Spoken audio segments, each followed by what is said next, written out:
Welcome to today's podcast on Chinese opera. To start, let's look at the historical background. There are two main types of Chinese opera, Zaju and Beijing opera.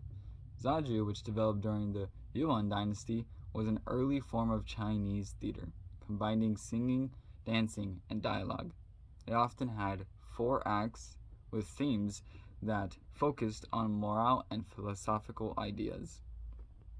Later, Beijing opera, also known as Peking opera, emerged during the Qing dynasty. This evolved into one of China's most famous theatrical traditions. Beijing opera is known for its stylized movements, costumes, and makeup, with each color symbolizing specific character traits.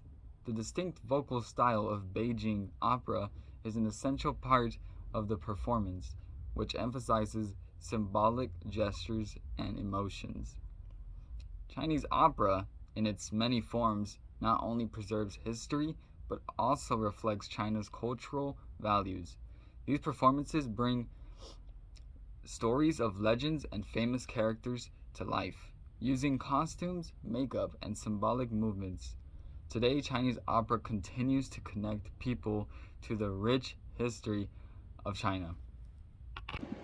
Now let's talk about traditional Chinese instruments used in Chinese opera, which obviously play a key role in bringing the performance to life.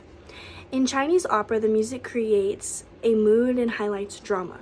The instruments within the ensemble help enable those kinds of moods and create that kind of drama. The guzheng is another instrument that I want to talk about today. With its history that spans back to over 2,500 years, it's known for its large wooden body that has multiple strings, typically 21. By plucking the strings with the finger picks, it produces a rich, resonant sound that can convey a wide range of emotions, from intense to sincere. Commonly used in classical and opera Chinese music, the guzheng is renowned for its ability to invoke the natural world. And with its expressive techniques, it enhances its lyrical quality. The yongqin is a hammered dulcimer which is bright and rhythmic, playing an essential role in keeping time and accentuating the music.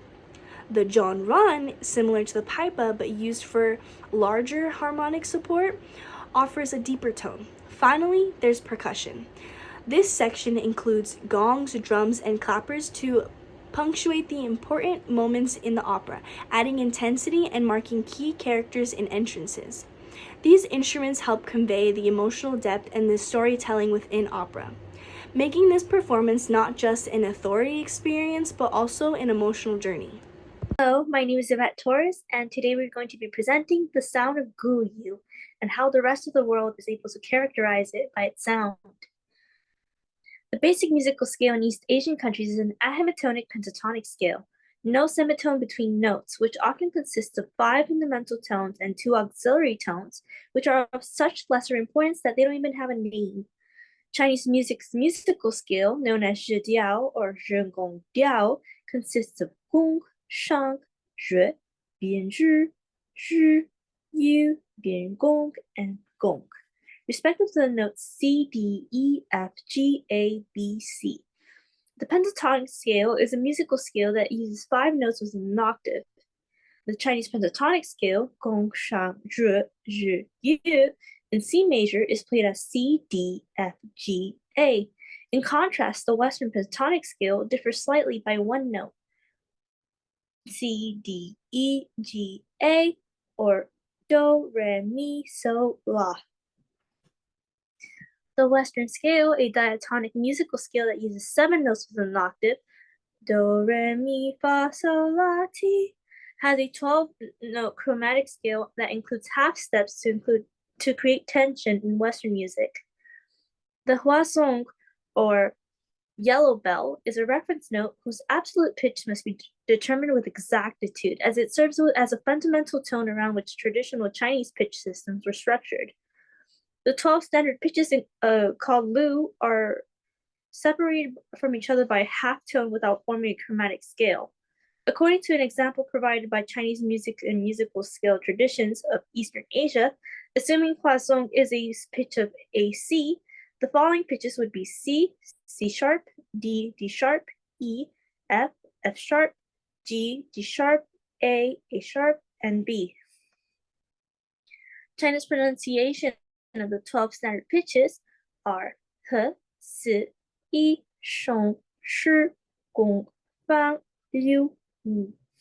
These unique pitches enable Guyu to avoid forming dissonant intervals or half steps, which bring about tension in Western music to embody a tranquil, flowing, and meditative quality unique to Guyu. So, what is its significance?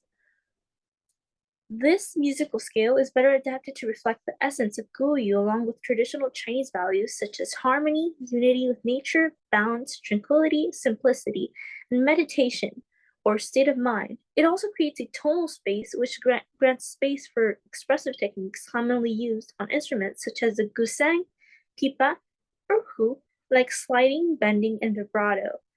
The Chinese musical scale zhidiao resonates with their philosophy, reflecting the 5 elements of wood, fire, earth, metal, and water by alignment to the pentatonic scale. Hello, my name is Luka Barisic. We will now look at section 4 of the podcast, which focuses on the popular artists. Let's take a look at some of the most renowned performers in the rich tradition of Chinese opera. First, we have Mei Lang Fang, celebrated for his iconic performances in Farewell My Concubine, specializing in Dan roles, the female characters. Mei is credited with being Beijing's opera to global fame through his extraordinary artistry. Next is Chang Yang Chui, known for his powerful portrayal in injustice to Du Ye. Like Mei, Chang also focused on Dan roles, earning acclamation for his refined acting and breathtaking singing. Then there's Shang Shi Ao Yun, whose performance in Lady Zahu Going Beyond the Great Wall became legendary. He was known for expressing profound emotional depth, masterfully blending his singing and acting. Next up, Zun Hushang, another luminary, made his mark with the role of matchmaker. Unlike the others, he showcased versatility by excelling in both the Dan and Shang roles. Moving beyond Beijing opera, Yam Kim Fei shines as an iconic figure in Cantonese opera, best remembered for Dai Noi Fei.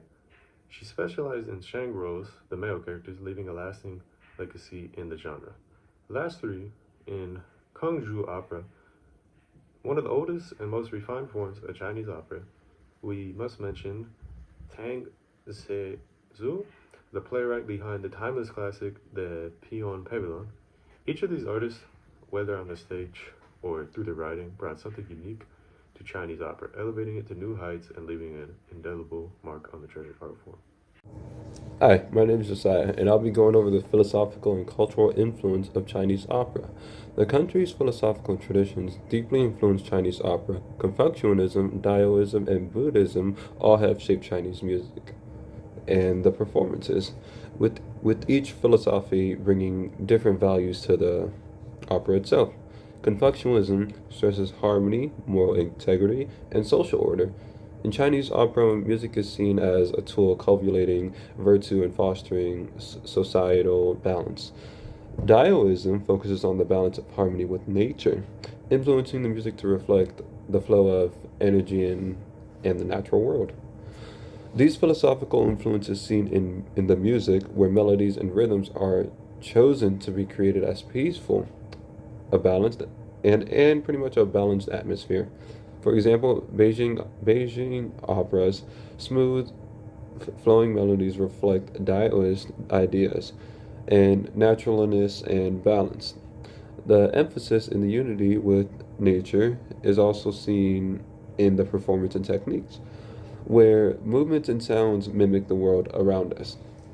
Chinese opera isn't just entertainment, it's a way to connect with the past and to understand a deeper cultural, philosophical ideas and shape society. Thank you.